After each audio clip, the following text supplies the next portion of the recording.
IVF ఒక అధునాతన సంతానోత్పత్తి చికిత్స. అనేక దంపతులకు తల్లిదండ్రులు కావాలనే వారి కలను నెరవేర్చుకోవడానికి సహాయపడుతుంది.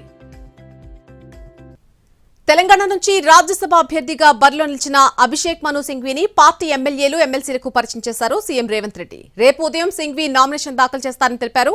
ఈ కార్యక్రమానికి తాను, డిప్యూటీ సీఎం భట్టి విక్రమార్క, ఇతర మంత్రులు, ప్రజాప్రతినిధులు హాజరవుతారని అన్నారు సీఎం రేవంత్ రెడ్డి.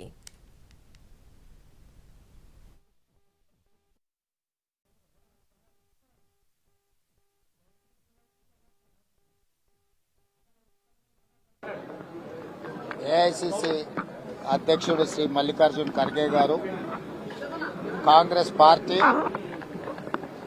తెలంగాణ రాష్ట్రం నుంచి రాజ్యసభ ఉప ఎన్నికల అభ్యర్థిగా అభిషేక్ మను సింఘ్వీ గారిని నిర్ణయించడం జరిగింది.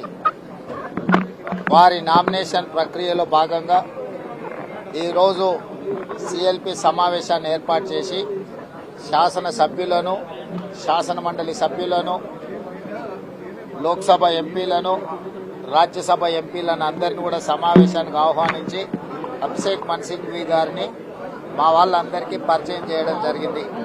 రేపు ఉదయం 10 గంటలకు సిఎల్పికి అందరినీ రమ్మని, రేపు సరిగ్గా 11 గంటలకు వారు నామినేషన్ను దాఖలు చేయబోతున్నారు.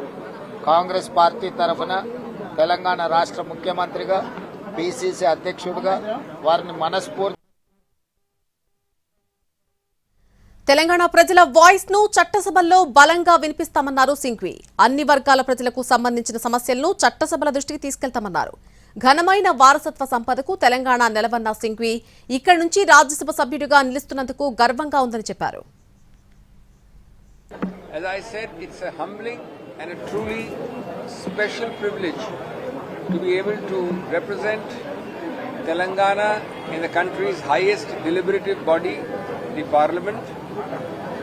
All I can promise with the utmost sincerity, as I said inside, is that I shall be the unwavering voice for this state, for its very rich heritage and culture, a young state with an ancient lineage, for the voice of its people, its farmers, its youth, and any and every issue.